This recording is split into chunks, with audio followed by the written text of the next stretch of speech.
Former U.S. Senator and U.S. Ambassador to Turkey, Jeff Flake, is an Arizona native and a lifelong conservative who nonetheless was an early critic of Donald Trump, specifically Trump's behavior in office. Flake wound up supporting Trump's Democratic opponents in the 2020 and 2024 elections and served as U.S. Ambassador to Turkey under the Biden administration. Jeff Flake joins us now on Arizona Horizon. Good to have you. Should I call you? Yeah, it's good to. It's been a while. Should I call you Senator? Should I call you I'll call you Ambassador. How's that? That sounds good. Good enough. All right. You were an early critic, as I mentioned, of Donald Trump, specifically his behavior, not so much his policies as much as the way he behaved. Did you foresee then what's happening now? No, no, I didn't. I was surprised when he won a first term. I was even more surprised when he won a second. So, no, I couldn't have foreseen it. And, yeah, some of the things that are happening, bit of a surprise. What surprises you most? Well, the limited pushback. You know, I think we know where he is and where he wants to go.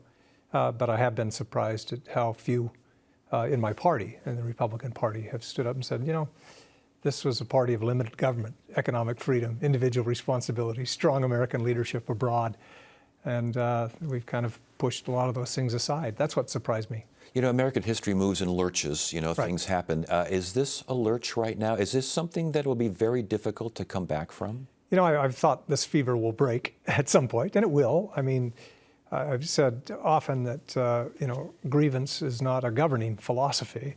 You know, at some point you have to get back to what you truly believe in, bedrock principles, like I said, limited government, economic freedom, free trade. I think those things that have animated the Republican Party for decades will come back. Why have they not come back? Well, it's you know, the times we're in. You know, populist messages are kind of to the fore now, and I think they will continue to be for a while, but it'll run its course. I think we'll be back. We talked in the headline. And let me just say, please. too, I mean, there are certainly some of the proposals on deregulation and low taxation and things. Those are bedrock principles of the Republican Party. But a tax on free trade and, you know, this kind of America First, which is kind of translated into, you know, protectionism, that's not very conservative in my view. We talked earlier, actually during the headlines, we talked about the Chief Justice basically right. saying, knock it off with this talk of impeaching a district court judge that you don't agree with. And yet the administration went ahead with those flights, even though the judge said don't do it. In many respects, people are concerned. Are we seeing an erosion of law? Well, my concern, you know, back in 2016 and 2017 when I wrote the book and whatnot is that, you know, when we kind of normalize these kind of things, then it becomes, you know, accepted. And I do fear that we've made it very difficult to come back from. I think we will, though. I'm optimistic that we can come back. But it was good to see the Chief Justice remind the President that the proper response to a disagreement is to appeal, not to impeach. There's a role for impeachment, but not for disagreement on policy. So I do still think that you know, the judiciary is standing strong. That's a good guardrail that we still have. And I do think that other politicians will stand up as well and say, here's what we believe in. Is it a guardrail that will survive? Are we headed for a constitutional collision here? You know, I think we'll test some of that. We did back in 2020, let's face it, when you have a president lose an election and claim that he'd won it, and his supporters, you know, go to the Capitol and try to stop the proceedings. That's testing the boundaries. But we survived it. The guardrails were there, and I think they'll remain so. Ambassador to Turkey, you've been around the world. You know what's happening out there. You know what other people on the planet think about us or have thought about us. What are they thinking now? Well, it's difficult. Take Turkey. Turkey is right where East meets West. We spent a lot of time there during my time trying to keep them, you know, anchored in the West, in NATO, where they belong. But Russia is right there. We wanted them to impose sanctions on Russia. We got them to impose sanctions on Russia, to give arms to Ukraine, to invoke the Montreux Convention, which kept Russian warships out of the Black Sea, for example.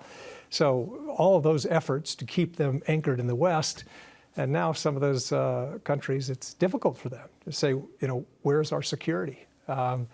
Is the U.S. going to abandon its security alliances like NATO? So it's a bit troubling, and I hope that we can right that ship. Do you think that we are headed to abandoning NATO, or at least going against the EU? I don't think we'll abandon NATO, but it's tested now, and I'm glad that NATO is strengthened. Sweden and Finland now in NATO. A lot of my time in Turkey was spent trying to get Sweden into NATO over Turkey's objection.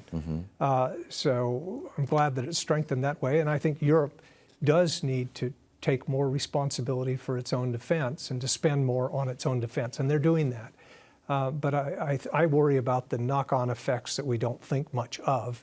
If a lot of these countries who have relied on the security umbrella that we put in place and help to fund and to man, then they may go their own way when it comes to nuclear armaments, for example. And this, the lack of proliferation of nuclear weapons may not hold. And so I worry about some of those effects as well. I think the administration argues that that's all fine and dandy. They should be taking care of themselves. We and the rest of the world need to concentrate on China. That's where the real threat is. Well, that's even more reason to know who your allies are and to stick with them. And that's what I think we really need to focus on. If we need to combat China, and we do desperately, then we need to work with our European allies and others in the West, and some of these new alliances that we've built, with Japan and Australia and India. Those are important. We need to make sure that we keep those alliances. And that's why, to see some of these tariff plays here going after your true allies, that's really troublesome to me. But is that a negotiating tech? I don't know what's going on with Canada. I don't get that. There must be something personal there. Do you understand that? And the idea of going after allies more than you are Russia? Yeah, Canada, they've been after us, taking advantage of us for centuries, apparently. That doesn't make sense. And I think that will butt right up against the need to keep inflation in check, because tariffs are highly inflationary. And that's why I think the president has come right to the brink and then backs down. And I think he'll continue to back down on that. Some additional tariffs on China, maybe a call for that. There is a place and a role for tariffs, but not to bring in money to the Treasury. That's just, that doesn't happen. We are better off as a country, better off as a world from the semblance of free trade that we've had, and we will be a poorer country if we enact trade barriers. The judge today blocked the dismantling of USAID, at least temporarily here. The impact of USAID either going away or being greatly reduced around the world, and how the world again sees us. Yeah, let me just say, during my entire time in Congress, I was fighting waste, fraud, and abuse, and earmarks, and a lot of spending that was out of hand. And some of that spending, out of hand spending, is our foreign aid, but a lot of it is really good bang for the buck. Just take a lot of what USAID has done in Africa, the program PEPFAR that President Bush put in place to alleviate human suffering with AIDS.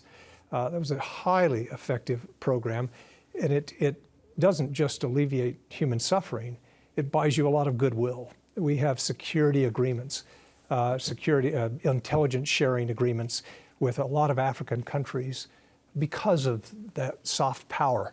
So we need to remember that if there's ever a time we need soft power, it's now, when we're combating China, who is in just about every sphere looking to gain influence. And I would say that, again, the concern is they turn away from you, they're going to turn to China. Yeah, take again Africa. I spent a couple of years on that continent as well, and to see China making a play, and have been for a couple of decades now, but with more success if we are removed from the picture. But we can work with our allies. One of our allies in this case is Turkey. Turkey is doing a lot across Africa, and offer a real alternative to Chinese investment we ought to be working with allies like that. Obviously, President Trump spoke with Vladimir Putin today, and he got this limited ceasefire going here, at least against energy facilities and these sorts of things. The pivot, the change, the reversal in Ukraine, how did you see that, and how is the world seeing that, and where do we go from here? Well, everyone wants peace in Ukraine. I certainly do. We were close to that conflict in Turkey, and it's taken a huge toll. But I can tell you, Putin will not stop. If he feels that he got his way in Ukraine, he won't stop at Ukraine. And I'm glad that he has agreed to a limited ceasefire today. We'll see if he holds to that. I think the experience has been that he doesn't. He doesn't uphold the agreements that are put in place. So I'm skeptical that he will. I really have been troubled by some of the rhetoric about Ukraine and this notion that somehow Ukraine is the aggressor here, or that they could have stopped this. They were invaded twice, in 2014 and again in 2022, 2023. So it's just it's beyond explanation. And I ask this question because it just is there. We all know you can't trust Russia to a certain degree, but is the rest of the world now saying we can't trust America? Well, I am concerned that with trade agreements that we put in place, countries will say, well, can we really rely on that? Do we look for a more secure partner with security agreements and arrangements that we've had that have been there for decades and decades? Can we really trust the U.S. to be there? I do think that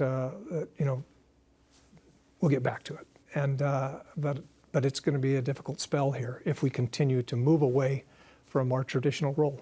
In order to get back, we have to know how we got here. Yeah. How did we get here? In the place we're in right now? Yes. I think the place that we're in still, we're the most powerful country in the world, and a country that the rest of the world relies on for leadership. And I hope that we can get back to that. But right now, populism is populism, and it's attractive. It's called populism for a reason. Mm-hmm. It's popular. But in the end, like I said, you have to have a governing philosophy that can endure. And I think what we have traditionally had in this country, in the bipartisan consensus that we've had, is for strong American leadership abroad, and I think we'll get back to it. I'd be remiss if I didn't ask you about Turkey. How'd you like it over there? We absolutely loved it. Wonderful people there. They're a strong ally. They've been a member of NATO for 73 years, strongest member of NATO outside of the U.S. That's not realized enough. Yeah. And just the people there are generous and kind, and it's a wonderful place to be. But you're right, smack in the middle. I think Napoleon once said, if the world were one country, Istanbul would be its capital. Yeah. Which speaks to how central it is in the best of times. In the worst of times, when you have wars going on in the north and the south, it's always right in the middle of it. So a very important ally of the U.S. Do you sense that they are veering one direction or another, or are they that kind of...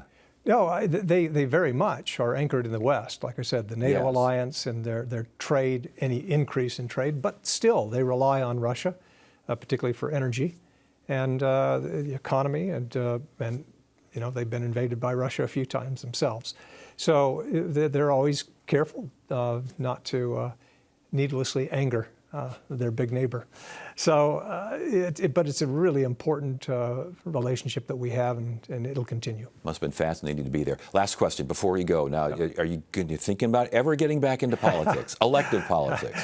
Right now, I've agreed to be director of the Institute of Politics at ASU, and it's a nonpartisan, institution, and we'll have a lot of speakers come in on a nonpartisan basis and give students the opportunity to mingle with practitioners in the field, politicians, not just elected officials, but ambassadors and cabinet officials and others who will come on campus to meet with the students.